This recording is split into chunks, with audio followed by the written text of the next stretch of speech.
देखिए जी, गरीब या अमीर का यहाँ पर कोई जस्टिफिकेशन नहीं है। नोटिफिकेशन जो है सबके खिलाफ निकल चुकी हैं। वो 6 मरले के पास भी है, वो 10 मरले वाले के पास भी है, वो 10 कनाल वाले के पास है, वो 50 कनाल वाले के पास भी लगता है कि सरकार का कोई इंतकामी रवैया है। सरकार इंतकाम लेना चाहती है जम्मू कश्मीर की आवाम से।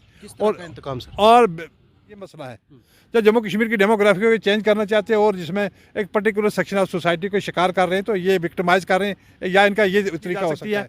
यहाँ एक प्रोफेसर जो रजौरी पुंछ मिलके में जम्मू प्रोविंस से पहला प्रोफेसर है, प्रोफेसर गाजी, उसको 2 साल से विक्टिमाइज किया जा रहा है। उसके खिलाफ कोई बिला वजह की इंक्वायरी इनिशिएट की और 3 बार कमेटी बन चुकी है, रिपोर्ट भी दे चुकी है। वीसी उस पर ऑर्डर नहीं कर रहा है, वीसी उसको विक्टिमाइज कर रहा है। आप मुझे फ़ोन करवाते हो, आप मेरे खिलाफ ये बातें। सर, इस दौरान आपने मरहूम मुफ्ती मोहम्मद सईद को जो है वो याद किया है।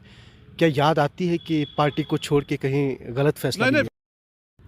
जम्मू कश्मीर में सरकारी अराजी को लेके लोग जो है वो परेशान हैं। इस सिलसिले में भारतीय जनता पार्टी के सीनियर लीडर सुनील शर्मा का गुज़श्ता कल एक बयान आया कि 5 से 15 मरला अराजी जो है वो गरीबों को दी जाए। उनका ये कहना है कि हमने लेफ्टिनेंट गवर्नर से जो है वो बात की है, तो क्या ये 5 से 15 मरला अराजी जो गरीबों के लिए जो बीजेपी लीडर की तरफ से दावा किया गया है, क्या ये ठीक रहेगी? क्या सरकार इसके ऊपर पॉलिसी बनाने जा रही है?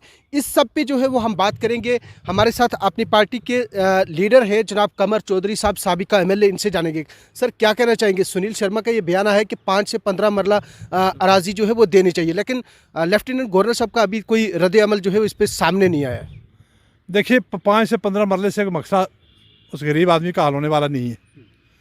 जो अरसा 70 या 80 साल से बैठा हुआ और जिसके पास 4 मवेशी भी हैं, उसका कुल्ला भी है, उसको वहाँ रहना भी है, उसको अपने लिए कोई रोज़गार, वहाँ से अनाज भी पैदा कर रहे हैं, तो 10 और 15 मरले ये तो शहरों के लिए एक प्रोविज़न हो सकता है कि सिटीज़ के अंदर अगर कहीं कोई मकान किसी का बना है, कोई दुकान बनी है, जब उनको बचाने के लिए एक प्रोटेक्शन दी जा सकती है। हमारा एलजी साहब से और सेंट्रल सरकार से ये कहना है कि इस आर्डर को वापस लिया जाए, इस आर्डर को विड्रा किया जाए और वाकई कहीं को लैंड माफिया है उस पर एक्शन हो और आम आदमी को न सताया जाए, क्योंकि इनके इस आर्डर से तकरीबन 70 लाख लोग जो हैं जम्मू कश्मीर को मुतासर हो रहे हैं। सर, लगता नहीं है सरकार की तरफ से जो फैसला लिया गया है, जो चंक ऑफ लैंड्स जो है वो कुछ लोगों की तरफ से हड़प के रखी है, जो वो फैसला है वो ठीक है और सरकार की तरफ से ये कहा जा रहा है कि गरीबों को छेड़ा नहीं जाएगा? देखिए जी, गरीब या अमीर का यहाँ पर कोई जस्टिफिकेशन नहीं है।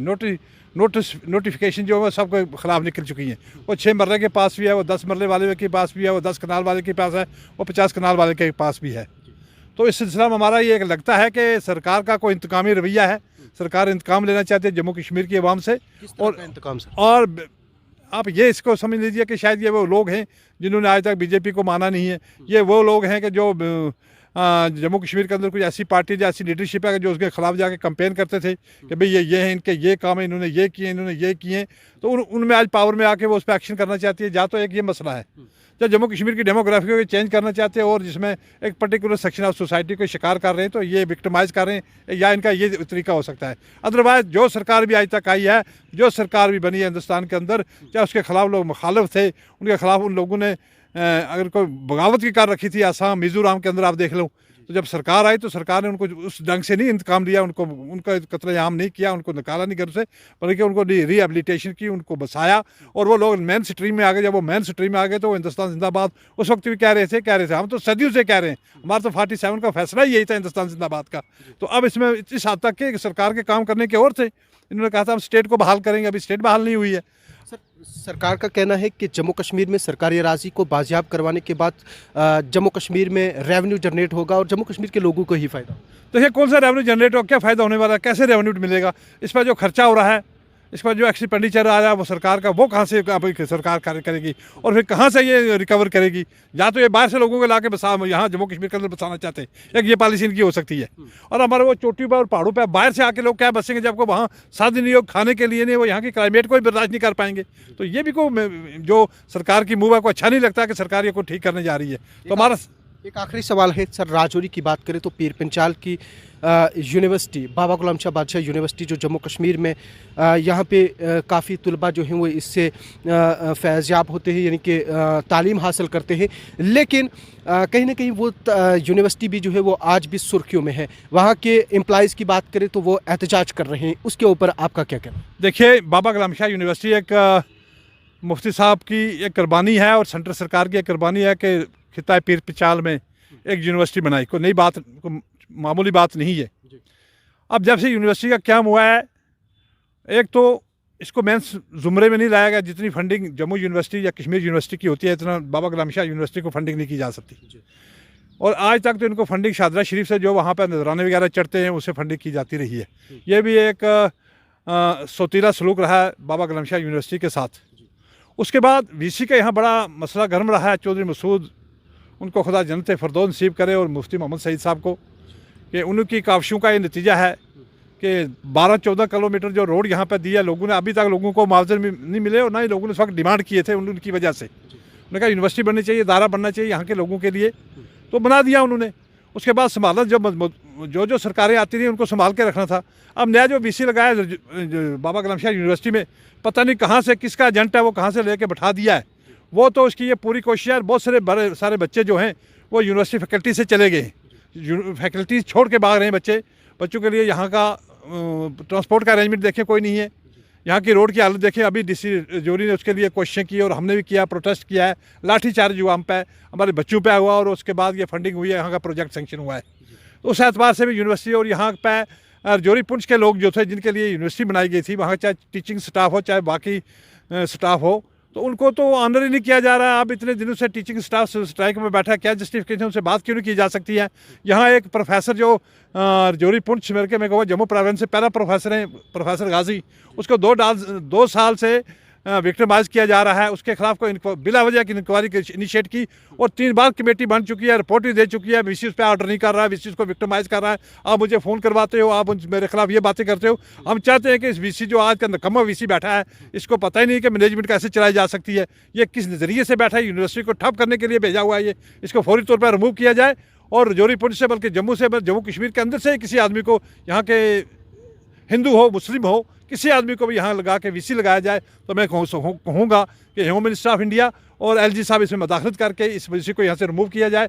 नहीं तो मैं जोरी पुंछ के अवाम से अपील करता हूँ कि आप लोग, आपकी ये यूनिवर्सिटी है, आपके खित्ते के नाम पर यूनिवर्सिटी है, और आपको इस वक्त बाहर ओपन होकर निकलना चाहिए, एहतजाज करना चाहिए, और डीसी को, इस VC vice chancellor Baba Ghulam Shah university को यहाँ से रिमूव करना चाहिए, ताकि यहाँ का टीचिंग स्टाफ।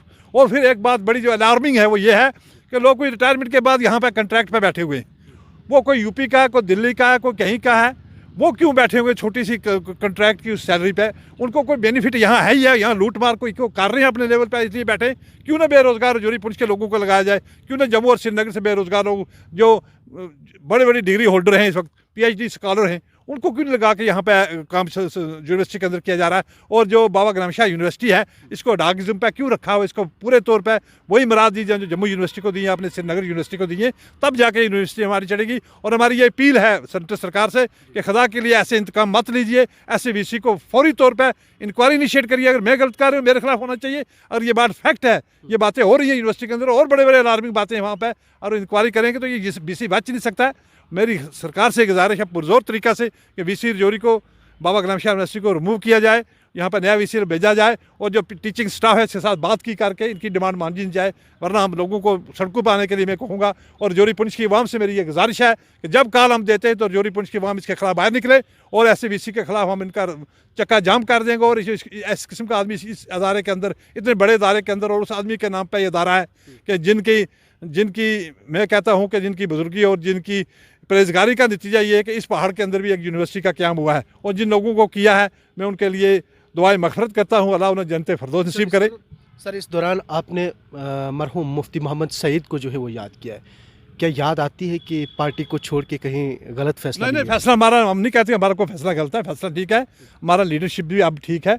मगर जो मुफ्ती साहब से मुफ्ती थे, मुफ्ती साहब और शेख मोहम्मद अब्दुल्ला का कोई मुतबादल जम्मू कश्मीर के अंदर नहीं है। मैं उनको दोबारा खराज अकीदत पेश करता हूँ, उनको खुदा जन्नत फ़िरदौस नसीब करे, दोनों आदमी को और चौधरी मसूद साहब को, कि जिसने बड़ी काविशों से, जिस ढंग से एक छोटा सा अरसा के अंदर जो उन्होंने यहाँ पर काम किया, पूरी जब तक ये इदारा है तो तो उनको उनके लिए खराज अकीदत पेश होता रहेगा और उनको खुदा जनते फरदौल नसीब करेगा। वो है ही जनती हैं, मैं उनके लिए दुआएं मग़फ़िरत करता हूँ। शुक्रिया, थैंक यू। बहुत शुक्रिया। ये थे हमारे साथ साबिक MLA राजौरी जनाब कमर चौधरी साहब, जिनके साथ बातचीत हुई। सरकारी अराज़ी को लेके के भी जो है वो जो इंतज़ामिया की तरफ से, सरकार की तरफ से फ़ैसला लिया गया है, उसको विड्रा करने की जो है वो मांग की जा रही है। और वहीं पीर पंचाल में यूनिवर्सिटी की बात करें तो यूनिवर्सिटी में एक बड़ा घोटाला देखने को मिल रहा है। आए दिन जो है वो यूनिवर्सिटी के स्टाफ के जो वहाँ पे वाइस चांसलर्स हैं, उनके ऊपर जो है वो तनकीद की जा रही है। इस सिलसिले में भी सरकार से मदाखलत की जो है अपील की गई है।